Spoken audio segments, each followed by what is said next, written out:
end of the movie, where does Mad Max go from here? He's like John Wayne in The Searchers, heading off. Well, that's going to vary according to who watches the movie.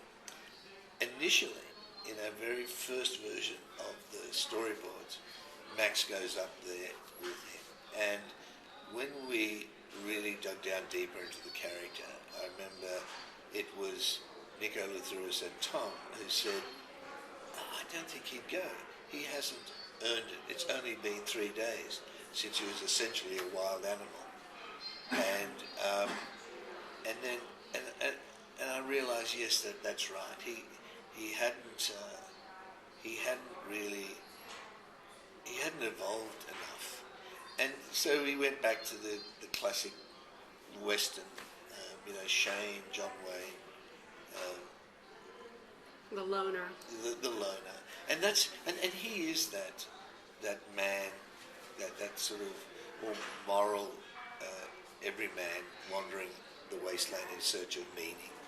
I think it felt more appropriate, and the speculation about Max and Furiosa going up there, the audience is left with this idea that somehow everything's going to be okay and the couple are together. It just didn't feel right, and that came up just before we started shooting, and I think we made the right decision.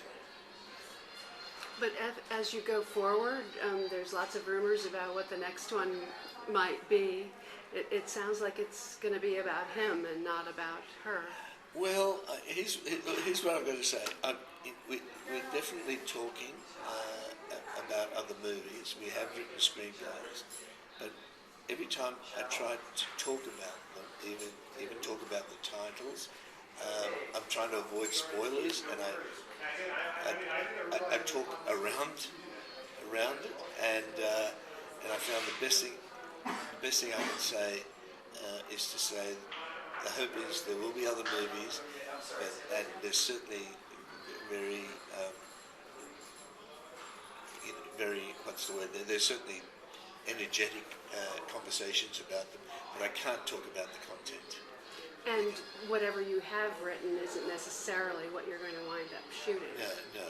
But right? We did write a lot of backstories in the downtime, and I can tell you backstories about the Doof Warrior. I can tell you about how he survived, this man who's blind and mute, how he survived the apocalypse, and how he got caught up with Immortan. I know who his mother was, and so on. So we know so much more about Max and Furiosa and Nux and all those sort of characters. Sounds like it would lend itself to some alternative transmedia presentation as well, like a Lucasfilm universe. If we had the time, and so that would be an interesting thing to do. Because if there were, as I understand, something like 3,500 storyboards or whatever, that you guys prepared with Brendan McCarthy, I almost wonder if there could be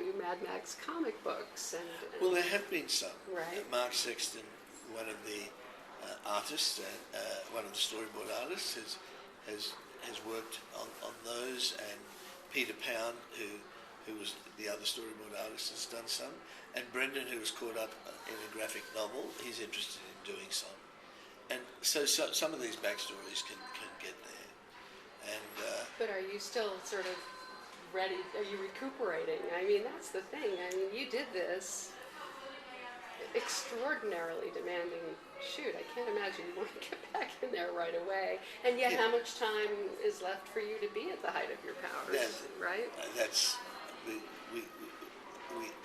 we don't know, and it does take. The thought of going back into the wasteland is daunting in some way. But what happens is there's a kind of gravitational pull towards a story, and I don't make many films, so that almost has to happen, and then you really have no choice in the process. So, but there are other scripts that I've been working on and films I want to make and beforehand. But I know my hope is that the next one I do is a very small film without a lot of visual effects and not an epic shoot and so on, and doesn't try to. I'm always drawn to the technology in the way that it can help tell a particular story, and I just wanted to make it a low-tech movie and get it done quickly, so get it in and out and just and get them done. But you know, So something about the characters and something about that world. They're part of me. It's what bangs around in the back of my well, head. this sort of came to you in a dream, right? On an airplane. Yeah, You definitely. know? And it has a quality. Not quite a dream, but that space between sleep and wakefulness, and they sort of, you know, you're daydreaming, I guess. Yeah. And you had this image of the 5 women. Yeah, and a war rig and a female road warrior, and it was a continuous chase. And Max gets caught up in that vortex. That was the germinating idea.